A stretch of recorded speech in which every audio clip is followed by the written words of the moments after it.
Perkenalkan, nama saya Yusni Dalaratu Soimah, NIM U20194065.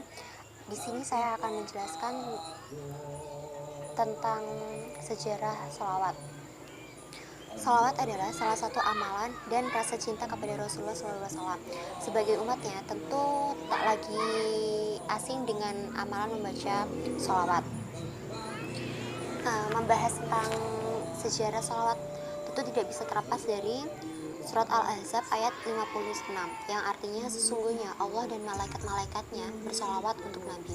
Hai orang-orang yang beriman, bersolawatlah kamu untuk Nabi dan ucapkanlah salam penghormatan kepadanya. Terkait kapan solawat itu diwajibkan kepada Rasul, merujuk pada turunnya ayat tersebut kepada Rasul. Perintah solawat tersebut diturunkan pada bulan Sya'ban pada tahun kedua Hijriah. Turunnya ayat tersebut menjadi awal sejarah sholawat kepada Rasul.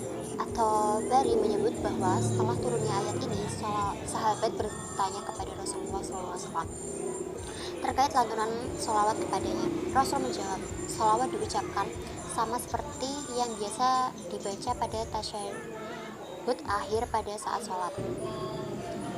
Berbeda dengan perintah Allah lainnya, salawat juga dilakukan Allah kepada Nabi Muhammad untuk memuliakannya di depan para malaikat yang memberinya rahmat. Selain itu, dalam hadis riwayat Ibnu Majah dan Tabrani, Rasul bersabda, kalau seseorang bersolawat kepadaku, malaikat juga akan mendoakan keselamatan yang sama baginya. Untuk itu, bersolawatlah meski sedikit atau banyak.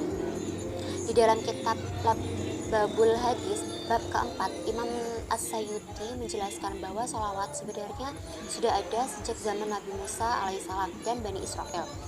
Saat itu, Bani Israel bertanya kepada Nabi Musa alaihissalam terkait apakah Allah bersolawat kepada makhluknya.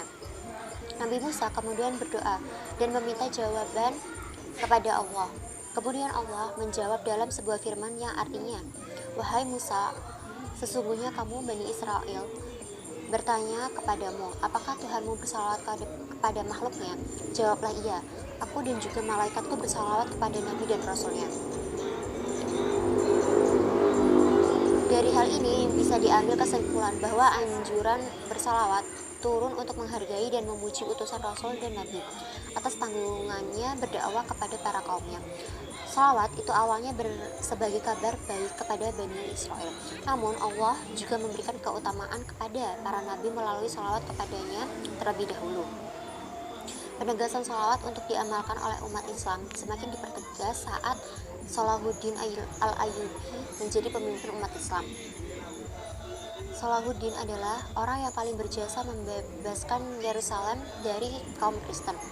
Untuk membangkitkan semangat pasukan Islam saat itu untuk menyerbu Yerusalem, Salahuddin Al-Ayyubi mewajibkan para muazin untuk bersolawat sebelum azan 5 waktu dan saat khatib naik mimbar pada sholat Jumat.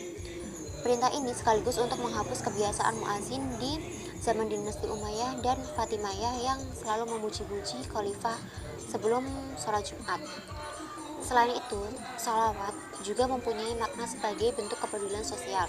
Hal ini menunjukkan betapa Islam sangat rahmatan lil alamin, karena mengajarkan tidak egois dan senantiasa memberikan berkah bagi semua umat. Namun yang paling sering disebut setiap hari ialah Nabi Muhammad SAW. Penyebutan nama Nabi lebih banyak dilakukan dalam bentuk sholawat. Sholawat atau selawat adalah ungkapan rasa cinta dan kerinduan kepada Nabi Muhammad dengan mengucapkan lafaz-lafaz sholawat seperti Allahumma sholli ala sayyidina Muhammad.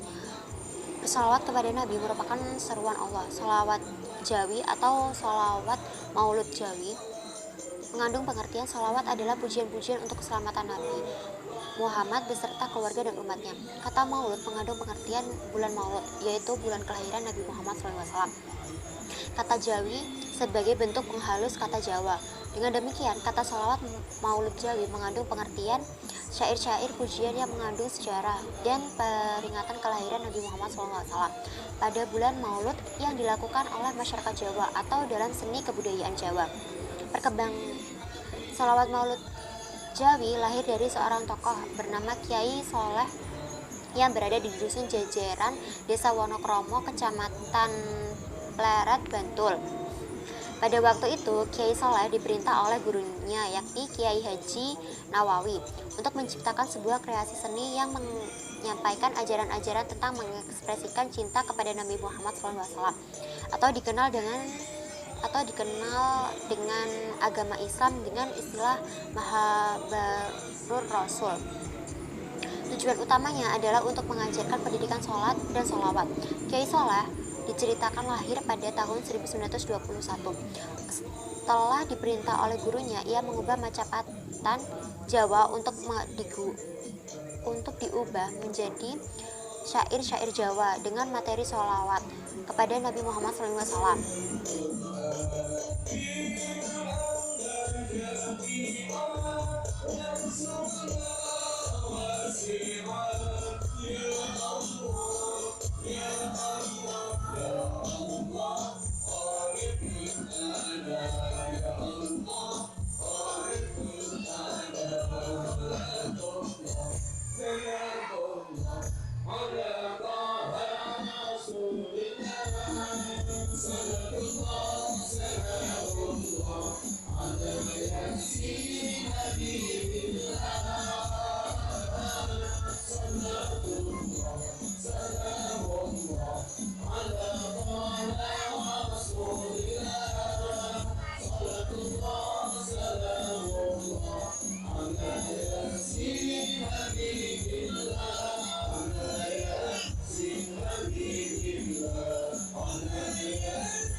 Ya Ahbab Rasul. Alhamdulillah, terima kasih panjenengan semua telah mengikuti sholawat dengan tertib. Mudah-mudahan seterusnya tetap tertib sehingga